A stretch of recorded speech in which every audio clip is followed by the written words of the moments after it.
let me start off with what your proposals are, what you have in mind in terms of addressing issues with regard to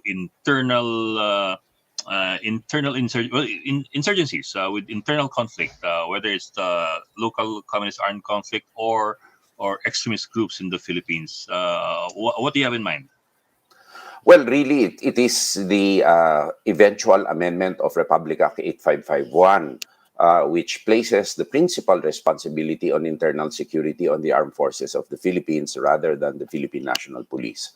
Now, Mhm. before we amend that, we have to make sure, too, that the Philippine National Police is ready to Yes. accept the type of conflict that terrorism or insurgencies wage, which will involve non-traditional police, or it is not crime fighting, but crime fighting taken to another level to include really bigger personnel sizes per company level, unlike a police department in a city or a municipality. And quick response is also necessary.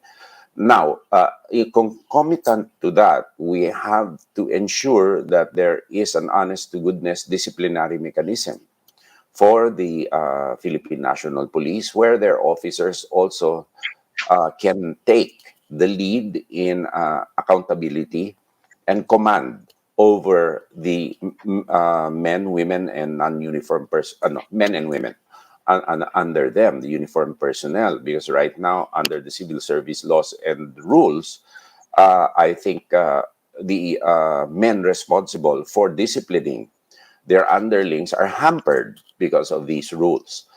On the other hand, on the armed forces, of course, then it should continue its capability upgrade to transition to external defense, to Yeah. include cyber. Right now, everybody is looking at frigates, multi-role fighters. However, we have to step up the game to cyber security in that level. And my experience was there is no uniform code of military justice. So we have to institute one. We have to legislate one if it is necessary to do so, in order for there to be a decent manual for courts martial, and the rights and obligations of our men, women in uniform are also laid down uh, on an even keel. Mhm. Sir, let me back up a bit. You spoke about RA 8551. I do remember there was an administration when internal security was reverted solely back to the PNP, and the AFP was only charged with external defense. I forget lang which term, whose term that was.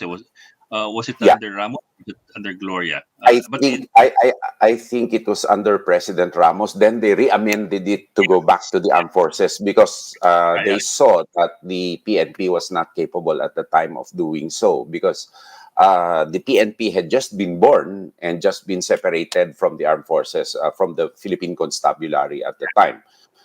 So there was, before 8551, there was unity of command, basically. And when the PNP was civilianized, they felt, actually it was Senator Biason who was talking to me about it, that they had to reintegrate it and move it back to the armed forces.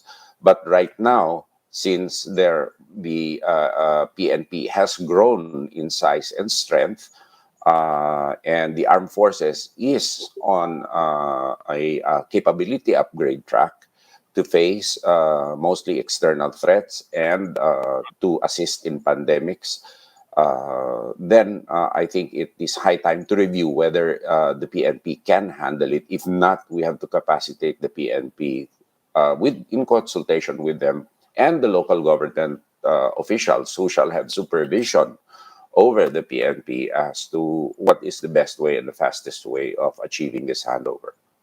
mhm, mm. Sir, you were no, you were defense secretary before. I do remember that. I think you were 2 years in the defense portfolio. Yeah. I bring it up kasi it looks like exciting times these next few years for the AFP. We have so many. Well, new toys coming in. I understand there that we will be having our own brand new attack helicopters coming in from Turkey. Of course, we already have our lift, our lead-in fighter trainers.